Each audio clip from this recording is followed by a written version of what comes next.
오늘은 왕상 3장 말씀으로 솔로몬의 기도, 우리가 너무나 잘 아는 솔로몬의 기도입니다. 솔로몬의 기도에 대해서 잘 아시는 내용이지만은 이 말씀으로 은혜를 받을까 합니다. 첫째는 이 솔로몬의 기도를 통하여 생각할 것은 그 하나님과의 관계를 가장 먼저 앞세우라 그런 내용이 되겠습니다. 기도나 예배나 초점은 관계 아닙니까? 하나님과 나 사이의 관계. 기도할 때도 하나님 아버지 자녀로서 하나님을 부르고 하나님께서 대답을 하시고, 오늘 말씀에도 보면은 네가 무엇을 구하느냐 그렇게 하나님께서 묻지 않으세요? 아들 솔로몬을 향하여서 그렇게 물으시는데, 우리에게도 동일합니다. 하나님 아버지여 하면은 우리에게 물으시고, 이렇게 기도를 하면 하나님과의 관계가 아주 가깝게 된다. 또 예배도 마찬가지죠. 예배나 기도나 우리가 특별히 구별할 필요는 없습니다만, 예배도 이 예배 중에 하나님과의 관계 더 가깝게 되고, 그래서 이 솔로몬의 기도를 통하여 알 수 있는 것은 그 하나님과의 관계를 앞세우라, 그런 메시지예요. 솔로몬의 기도라고 하지만 사실상은 그 번제를 드리면서 하나님 앞에 나왔기 때문에 예배와 기도가 다 포함된 것입니다. 그러나 우리가 듣기는 솔로몬의 기도 그렇게 많이 들었지 않아요. 그 이유는 하나님께서 그 번제 예배를 통하여 응답을 주시기 때문에 솔로몬이 응답을 받았다 해서 기도라고 많이 적용을 하는데, 사실은 크게 말하면 예배예요. 예배. 2절 말씀에 가면은 백성들이 그 산당에서 제사를 드렸더라, 그런 말씀이 있죠. 산당. 우리가 이 역사서를 읽어보면 산당 하면은 그 생각이 좋지 않습니다. 왜냐하면 나중에 이스라엘 백성들이 이 산당에서 우상을 많이 섬겼거든요. 그래서 나중에 그 선한 임금님들 보면은 유다 임금님 가운데 산당을 헐고 회파했더라, 그런 말씀이 있어요. 그 산당이라는 것은 거기서 이제 우상을 만들어 놓고 섬기는 그런 이방 사람들이 그렇게 많이 하는데, 그러면 오늘 3절에도 보면 그 3절 하반절에 이 솔로몬이 오히려 산당에서 분향했다, 그렇게 되어 있지요. 산당. 그 산당은 영어 번역에 보면 high places 그렇게 되어 있습니다. 그 2절 말씀을 그 영어로 이렇게 옮겨보면 the people were sacrificing at the high places 그렇게 되어 있거든요. 그러니까 쉽게 생각하면 됩니다. 그냥 좀 높은 산이었다, 그렇게 생각하면 되는데, 이제 2절 말씀에 보면은 거기 그 여호와의 성전이 없었다, 그렇게 되어 있죠. 아직 솔로몬이 성전 건축을 하기 전이기 때문에 백성들이 산당에서 하나님 앞에 제사를 드렸다, 그렇게 되어 있는데, 좀 우리가 혼돈이 되는 것이 있어요. 다윗 임금님 때 여호와의 언약궤를 예루살렘 시온성이잖아요. 예루살렘에 모시고 거기 두었는데, 그러면 왜 이 솔로몬이 산당에 가서 하나님 앞에 희생을 드렸는가? 그리고 또 이스라엘 백성들은 왜 산당에서 하나님 앞에 제사를 드렸는가? 그 산당이 있었던 장소는 기브온이라고 해서 예루살렘에서 한 10km니까 25리 정도 되나요? 그 정도 떨어져 있는데, 그 임금님이 그쪽으로 예루살렘에 계시지 않고 그쪽에 내려가셔서 제사를 드리게 되는데요. 조금 이렇게 역사적인 배경을 이해를 해야 됩니다. 그 이유는 원래는 하나님께서 이스라엘 백성들에게 산당에다 뭘 만들어 놓고 거기서 내한테 제사를 드리고 그렇게 하지 마라 그랬어요. 가나안 땅에 들어가면 산당을 다 부숴버려라, 이방 사람들 우상성 이런 거, 그렇게 말씀했는데, 이스라엘 백성들에게는 성소 중심이지요. 그러니까 이 장막 회막이라고 그러죠. 태버너클이라고 그럽니까. 하나님께서 그 제사 드릴 수 있는 그 텐트를 주셨는데, 거룩한 곳이라고 해서 성소, 지성소, 또 성막 그렇게 부르는데, 잘 아시는 대로 엘리 제사장 때 그 성소 안에 모셔놓았던 하나님의 언약궤를 가지고 전쟁터에 나가잖아요. 전쟁터에 나가서 이 엘리의 두 아들 홈리와 비나스가 하나님의 언약궤가 있으면 당연히 이스라엘이 이기는 줄 알았는데 보기 좋게 패했어요. 그리고 하나님 영광의 상징인 그 언약궤는 블레셋 사람들 손에 넘어갔고요. 결국 몇 달 만에 다시 이스라엘 땅에 돌아왔습니다마는 그때부터 이 언약궤가 하나님의 성소 안에, 지성소 안에 모셔두지 않고 여기 갔다 저기 갔다 하는 거예요. 그러니 여러분, 이스라엘 백성들이 하나님 앞에 나와서 제사 드리는 그 예배가 잘 안 되었던 거예요. 그때부터. 사무엘이 있었지만은 그때부터 이제 서서히 생긴 것이 무엇인가 하면 뭐 꼭 산당은 아니더라도 이스라엘 백성들 마음속에 굳이 하나님의 언약궤도 없는 그 성막에 가서 우리가 예배 드릴 필요가 뭐 있나?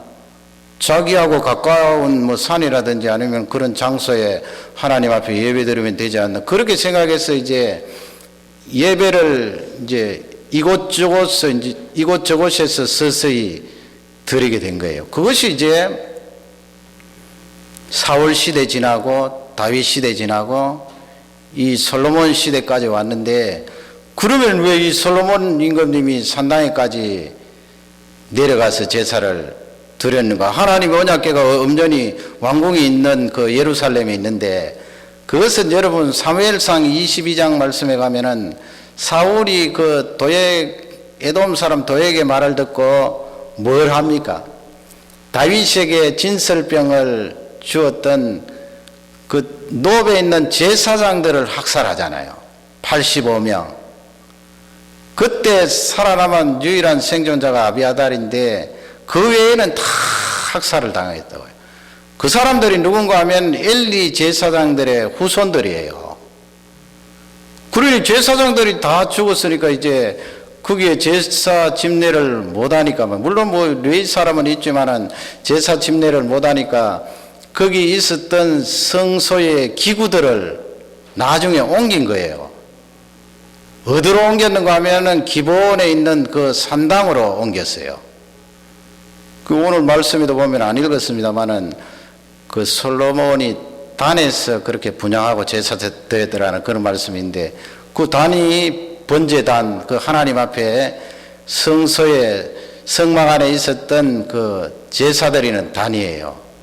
그 옮겨서 이제 그 기본 산에서 하나님 앞에 제사를 드리는데, 이스라엘 백성들이 이제 거기까지 와서 제사를 드리곤 하는데, 그러면 여러분 궁금한 게 있잖아요. 제일 중요한 하나님의 언약궤는 그러면 어디가 있는가? 아까 말씀드린 대로 이 언약궤가 블레셋 땅에 갔다가 이스라엘 땅에 왔지만은 뭐 오베데돔의 집에도 가고 또 우사 때문에 또 사람이 죽고 하니까 왔다 갔다 하다가 결국은 저번에 살펴본 대로 다윗 임금님이 시온성, 다윗성, 예루살렘으로 옮겼잖아요. 그때 보면은 그 말씀에 잘 읽어보면은 그 임시처소로, 물론 임시처소라는 말씀은 거기 정확하게 없습니다만은 임시로 그렇게 하나님의 성소를 만들었다는 것이 성경에 있거든요. 그리고 이 다윗이 하나님의 언약궤를 그 임시로 만든 성소 안에 모시게 되었어요. 그러니까 정리를 하면 예루살렘에는 하나님의 언약궤가 있고 기브온 땅에는 이 성소의 다른 기구들이, 또 성막들의 다른 기구들이 있다고요. 그 두 개로 나누어졌지요. 그러면 왜 다윗이 그 하나님의 언약궤를 시온성에 두는 것이 아니고 기브온으로 내려보내야 되지 않는가 생각하는데, 그 이유는 다윗이 성전 짓기를 간절히 사모했고 또 네 아들이 성전 짓겠다는 그 응답을 받았기 때문에 그냥 양분해서 그렇게 모셔두게 된 거예요. 그러니 여러분 그 저번에 설명드린 대로 다윗 시대에 대제사장이 둘이었다고 그랬잖아요. 하나는 사독, 하나는 아비아달. 그 이 두 대제사장이 양쪽에서 사역을 감당했던 것을 볼 수가 있습니다. 이 정도 이제 역사적으로 설명드리고, 그러면 한번 생각해 보세요. 솔로몬이 하나님 아버지, 제가 여기서 하나님 앞에 제사 드리고 예배 드리겠습니다 하면서 언약궤 있는 거기서 예배 드려도 되잖아요. 그러나 굳이 기본 땅으로 내려가서 하나님 앞에 제사 드리고 예배 드리는데요. 그것은 이 솔로몬이 이쪽에 지금 언약궤 있는 쪽에는 죄 용서 안 받는 제사가 뭔가 부족하잖아요. 왜냐하면 저쪽으로 성막 기구가 있는 그곳에 내려가야 하나님 앞에 단에 또 번제도 드리고 제사를 드릴 수 있으니까 죄 용서 안 받는 그 제사를 드릴 수가 있잖아요. 그래서 솔로몬이 그쪽으로 내려가서 하나님 앞에 제사를 드리는데 7절에 가면은 1000번 나와 있죠. 1000번. 되게 주일학교 때 그렇게 배운 학생들도 있어요. 1000번, 매일 하루씩 솔로몬이 가서 1000번 제사 드렸을, 예배 드렸을 것이다. 뭐 그렇게 생각해도 되는데, 오늘 본문 말씀에 가면은 잘 알 수는 없어요, 우리가. 몇 번 가서 거기 모아서 그렇게 1000번 드렸는지, 아니면 이 양이나 소의 그 양이 1000번쯤 되는지, 그건 우리가 정확히 알 수 없고요. 아니면은 우리가 주일학교 때 배운 것처럼 매일 가서 1000번 드렸는지, 아니면 일주일에 한 번씩 가서 1000번 드렸는지. 그러나 오늘 말씀에 가면은 그 솔로몬이 꿈을 딱 꾸지 않아요. 하나님 응답의 꿈을 꾸는데, 그때 보면 그 밤중에 기본에서 그렇게 돼 있다고요. 그런 말씀으로 봐서 어느 정도 거기 거하면서 하나님 앞에 여러 번 반복하여서 제사 드리지 않았나. 물론 거하는 묶음은 여러 묶음이 되겠지만 말이죠. 그렇게 추정은 해볼 수 있는데, 거기서 몇 번 매일 갔다, 아니면 여러 번 가서 여러 번 드렸다, 아니면 한 번 가서 다 드렸다, 그건 크게 중요한 것 아니에요. 만일에 한 번 가서 1000번 정도 그렇게 하나님 앞에 번제를 드리려고 하면 밤에 잠 안 자고 한 8일 정도 시간이 소요됐다고 합니다. 학자들이 조사해 보니까. 그 제사장들이 짐승을 잡고 그걸 가지고 또 불에 태우고 하나님 앞에 제사들 1000번이 그렇게 한 8일 정도 걸렸다고 추산하는데, 하나님께서 지금 솔로몬의 기도를 받으신 그 중요한 이유는 솔로몬이 임금님이 되고 그 초기잖아요. 지금 나이가 20세 전후인데 말이죠. 그 초기에 이 솔로몬 임금님이 한 것이 하나님 앞에 마음이 드는 거예요. 그것이 뭔가 하면, 내가 이스라엘 땅의 왕이지만은 하나님과의 관계를 다시 한번 끈끈이 맺고 나서, 단단히 묶고 나서 이스라엘 땅을 다스리겠습니다 하는 그 예배가 있었거든요. 그 예배 자체가 하나님 앞에 번제 드리고 그렇게 1000번 하나님 앞에 예배 드린 자체가 그 고백이고, 솔로몬 중심에 그것이 있었거든요. 그리고 뒤쪽에 꿈속에서 하나님과 이렇게 말씀을 나누면서 고백한 내용을 보면은 그 말 속에 그것이 있거든요.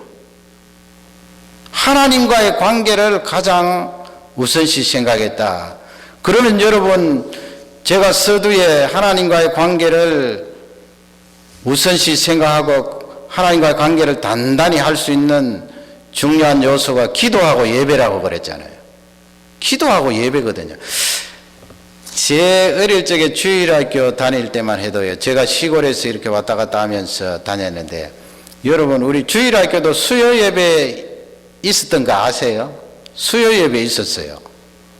물론 저는 뭐 한 5km, 6km 되지만은 되어서 수요 예배 완벽하게 참석할 수는 없었습니다만 수요 예배 있었거든요. 그리고 주일 저녁 예배 있었고요. 주일 학교에 그랬다고요. 그리고 제가 전도사 할 때는 전도사 할 때도 있었던 것 같아요.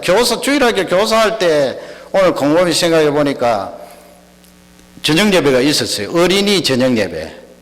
그래서 그때 제가 전도사 할 때도 있었던 것 같아요. 교사들하고 이렇게 모여서 의논한 내용 가운데 하나가 무엇인가 하면, 선생님들 어떻게 하면 이 어린이들을 주일날 저녁, 그러니까 오후지요, 한 5시, 6시, 오후 예배에 많이 참석시킬 수 있을까요? 그것 가지고 모일 때 자주 토론을 했던 것 같아요. 어떻게 하면 이 아이들을 자주 오후 예배에 참석시킬 수 있을까요? 그게 참 좋았던 것 같아요, 여러분.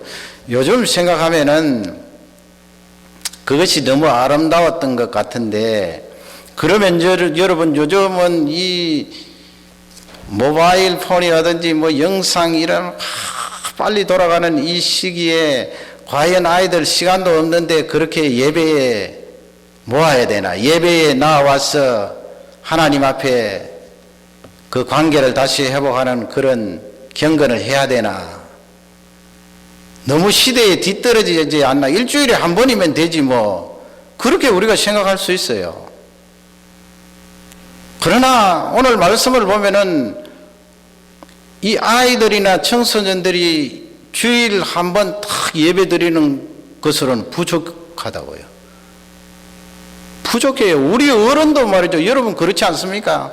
제가 믿음 없어서 그런지 모르지만은 새벽에 나와서 기도하고 수요일 나오고 금요일 기도해도 어떨 때는 영적으로 막 공격을 당하는데, 우리 아이들이 주일날 한번 탁 예배드리고 일주일 내에 그냥 싹 넘어가다가 그 다음 주일 나오고 이러면 그거 어떻게 견디는지 모르겠어요. 참 신기해요. 하나님의 보호하심이 있겠지요. 그 아이들도 이 예배를 통하여서 회복되는 그런 체험과 은혜가 있어야 되거든요. 요즘 그 포크 마우스라고 해서 그 구제역 있잖아요. 구제역. 그 짐승들이 그 구제역에 걸리면 그냥 전염이 되고 너무나 전염성이 강하기 때문에 땅속에 묻어버려야 되잖아요. 원래는 불을 질러서 불로 태워버려야 되는데 숫자가 너무 많으니까 감당을 못하니까 그냥 땅속에 매장을 하는데, 그 구제역이 왜 생겼습니까? 축산 농가의 기업화 때문에 그래요. 기업화라는 것은 다량으로 많이 키운다는 거예요. 제 어릴 적만 해도 제가 그 소죽도 끓여보고 그랬거든요. 옛날 집 보면은 거기 사랑채가 있고 그리고 그 옆에 이렇게 소죽 끓이는 가마솥이 달려있고 그 바로 옆에 그러니까 사랑채하고 딱 붙어 있는데 거기 외양간이 있다고요. 소 한 마리 두 마리 키우는 황소, 암소 키우는 외양간이 있는데 거기 저녁이나 아침 되면은 부모님이나 그 선조들이 지퍼를 썰어서 그 다음에 딩게를 넣고 물을 붓고 해서 소죽을 끓이는데, 어릴 적의 기억으로는 참 구수하고 야 먹어보지 않았지만 저 소죽 먹어보면 좋겠다 그런 생각도 있었는데요. 그 소를 먹이는데 그 소죽을 사람이 정성스럽게 그렇게 끓여서 소에게 먹이는데, 그럴 때는 구제역이 없었거든요. 구제역이 들어와도 그 구제역을 이길 수 있는 면역성이 있었는데, 이 짐승들이 기업화되니까 짐승 키우는데 이렇게 사진이나 보면 쫙 세워놓고 키우거든요.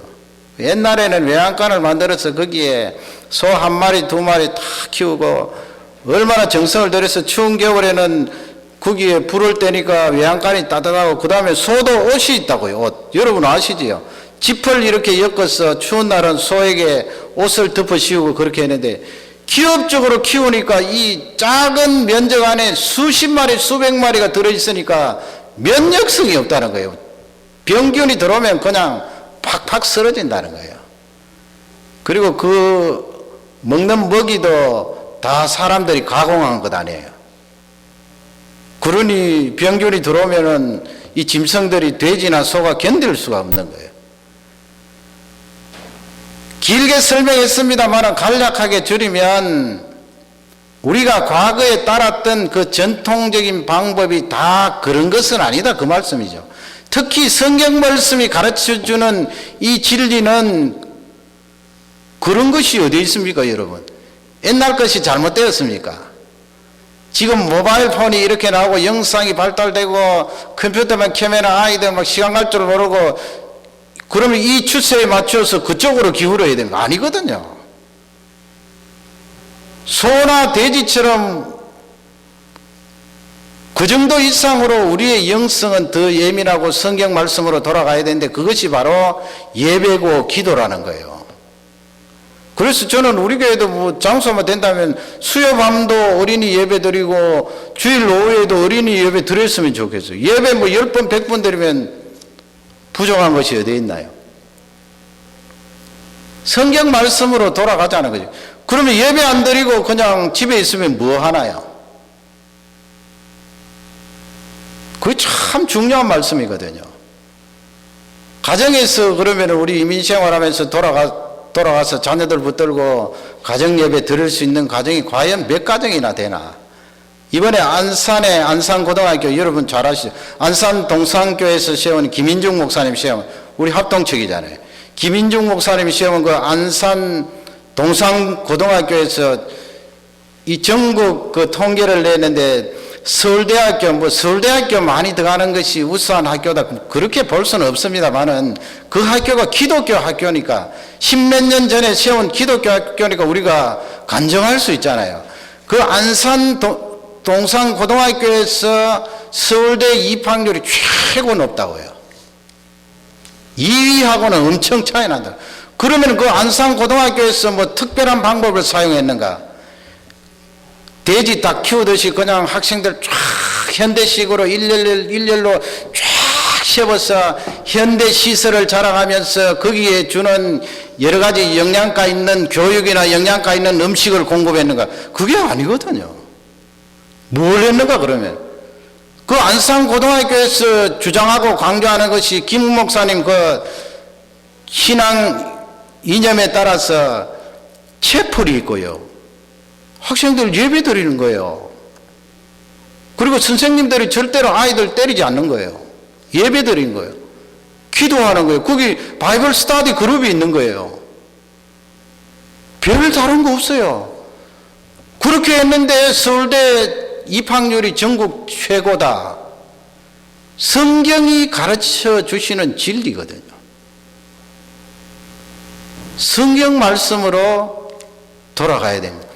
광우병이 여러분 우리 사람들이 그렇게 두려워하고 떠는 광우병이 왜 생겼습니까? 하나님께서 주신 그 방법대로 안 하고 사람이 이 동물을 조작하기 위해서 뼈도 갈아먹이고 인공적인 먹이를 만들어서 잔뜩 틀어 넣다가 보니까 결국 짐승들도 이상하게 되고 다 미친 짐승이 된 것 아니에요. 사람에게 영향을 미치는 독을 가진 그런 짐승으로 변하는 거예요.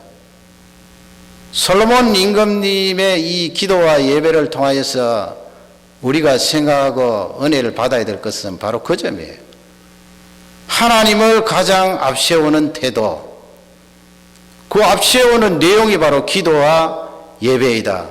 기도와 예배를 통하여 회복이 된다 하는 귀한 말씀입니다. 두 번째, 이 솔로몬의 예배나 기도를 통하여 우리가 얻을 수 있는 귀한 진리는 하나님 앞에 설 때는 어린아이와 같이 서라는 거예요. 어린아이와 같이 서라. 어린아이와 같이 서라. 다른 거 뭐 있습니까? 하나님 앞에 서는데 어린아이와 같이 써야 되죠. 오늘 말씀에 있죠. 나는 작은 아이라 그랬나요? 작은 아이라. Only little child라고 그랬습니다. 작은 아이라. 사람은 뭐 나이가 적으나 많으나 한 나라의 임금님이 되면은 그런 말 나오기가 쉽지 않거든요. 나는 단지 어리고 어린 작은 아이입니다. 하나님 앞에 그 고백을 하잖아요. 내가 이스라엘의 왕이지만 하나님 앞에 나올 때 하나님 아버지 내가 예배드리고 기도할 때 나는 아이입니다. 하나님. 아이 중에도 가장 작은 아이입니다.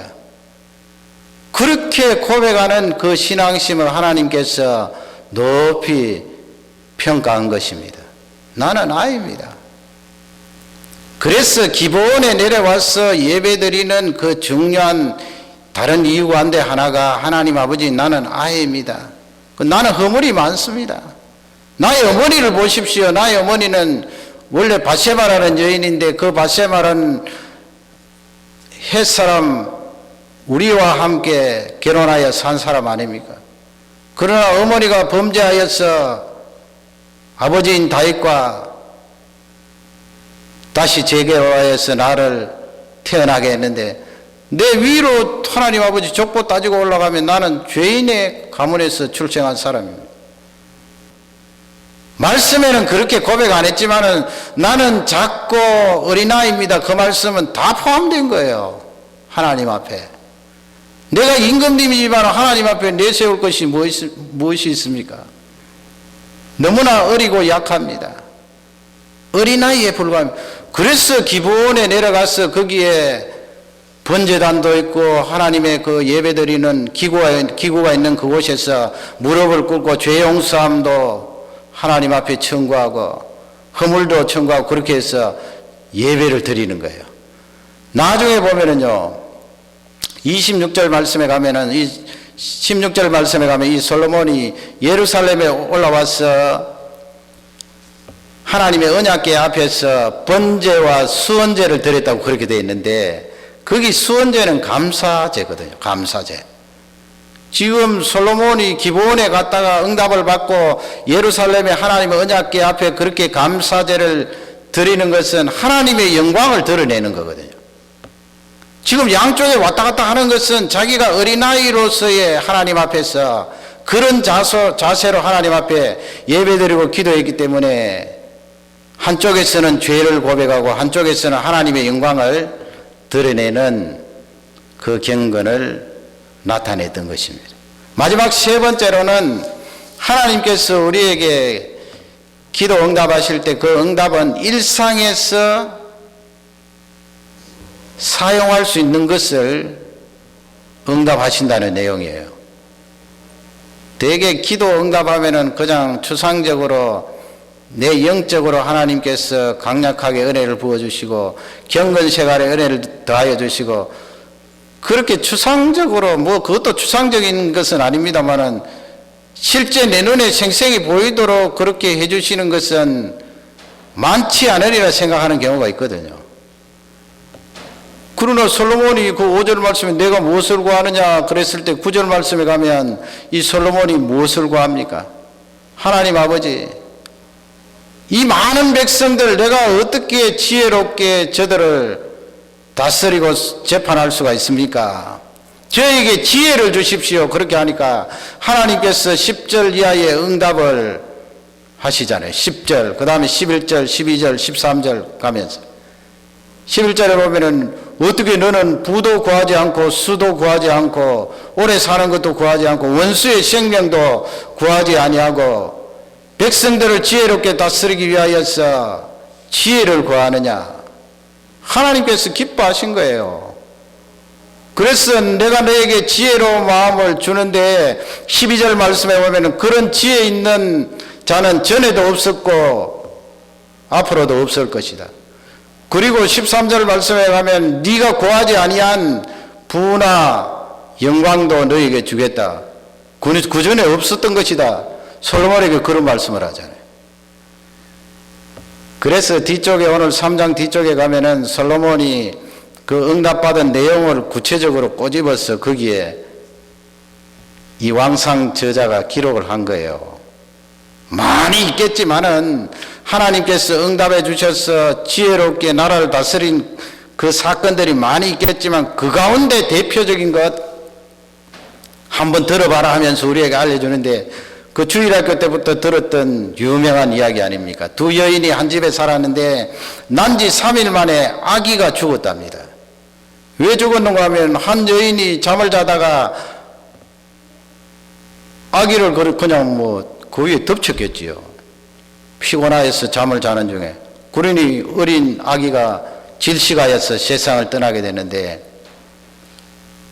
두 여인이 이제 임금님 앞에 와서 서로 우기는 건 아니에요. 죽은 아이는 저 사람의 아이고 산 아이가 내 아이다. 또 맞은편의 여인도 죽은 아이는 이 사람의 아이고 산 아이는 내 것이다. 아이 하나를 놓고 밀고 당기고 하니까 솔로몬 임금님이 뭐라고 합니까? 여봐라 칼을 가지고 오너라 해서 두 사람이 서로 죽은 아이는 자기 것이 아니고 산 아이가 자기 것이라고 하니까 이 살아있는 아이를 반쪽 갈라서 각각 주도록 해라. 그렇게 하니까 26절 말씀에 가면은 이 한 여인이 그렇게 하지요. 한 여인이 막 그 마음이 불타는 것처럼 타올라서 죽이지 말라고 그러지요. 죽이지 말고 아무쪼록 저 여인에게 이 아기를 주십시오. 한 여인은 또 뭐라고 말합니까? 어차피 내 아이도 안 될 것이고 저 여인의 아이도 안 될 것이니까 반쪽 쪽 갈라서 서로 반반 나누게 해주십시오. 그렇게 해요. 누가 어머니입니까? 지금이야 뭐 우리가 들어서 심리학을 많이 또 접하고 해서 금방 가려내겠지만 이게 3,000년 전에, 약 3,000년 전의 일이거든요.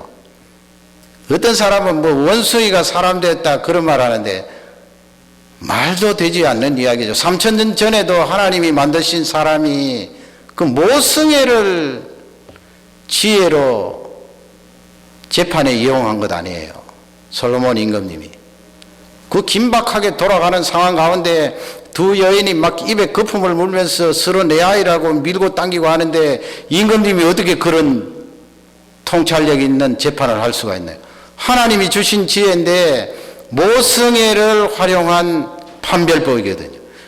외부적인 증거는 아무것도 없어요. DNA 검사할 수 있는 것도 아니고 집안에 오늘 말씀해 보면 아무 사람도 없다고 해요. 단 둘이만 집안에 있었다고 했으니까 찾아낼 길이 없는데 솔로몬이 하나님께로부터 받은 지혜를 통하여 반짝한 거예요. 그 모성애를 가지고 판결하는 귀한 예요. 그러면 여러분 응답받은 그 기도의 내용이 추상적인 것입니까? 추상적인 것이 아니거든요. 실제 내 살면서 솔로몬 임금님이 나라를 다스릴 때 그 치리하는 그 맥락 속에서 써먹을 수 있는 거예요. 써먹을 수 있는. 기도 응답이라는 것은 써먹을 수 있는 거예요. 하나님께서 실제적이고 구체적이고 현실적인 건데, 현실적이신 분인데 어떻게 써먹을 수 없는 것을 주시겠어요? 써먹을 수 있는 걸 주세요. 그래서 우리 자녀들 공부가 잘 안 되면은 그 과목에 대해서 구체적으로 기도를 하세요. 하나님 아버지, 내가 이 매스를 공부하는데 이 부분이 잘 안 됩니다. 하나님 아버지, 이 부분에 지혜를 주십시오. 내가 이 과목은 너무나 열악한데 하나님 아버지, 이 과목에 대해서 집중적으로 지혜를 좀 주십시오. 그렇게 구체적으로 기도하면 내가 삶의 현장에서 써먹을 수 있는 것을 준다고요. 솔로몬 임금님에게 부도 약속하셨지요. 얼마나 재물을 많이 받았어요. 나중에는 너무 많이 받아서 방패를 금으로 만든다고요. 쓸데없는 짓이지만은 방패를 금으로 만들 정도니 방패를 금으로 만들어 어디에 쓰려고요? 그건 전쟁터에 나가서 쓸 것이 아니거든요. 그냥 보관해서 보화로 보관하는 거죠. 전쟁터에 나가서 싸우는 방패는 철로 만들어야 되지 왜 금으로 만들어요? 그만큼 솔로몬에게 하나님께서 부어주셨어요. 금덩어리는 여러분 우리가 현실 속에 가장 피부로 심각하게 접할 수 있는 그런 내용 아닙니까? 다른 어떤 것에 비교할 수 없을 정도로 돈을 막 쏟아 부어준 거예요. 솔로몬에게. 기도 응답이라는 것은 내 피부에 느낄 수 있도록 현실에 들어가서 사업체를 경영하든 직장 생활을 하든 학업을 하든 거기에 써먹을 수 있도록 하나님이 응답해 주신다면 그 하나님을 찬양하시기 바랍니다. 다 써먹을 수 있어요. 다 나타난다고요.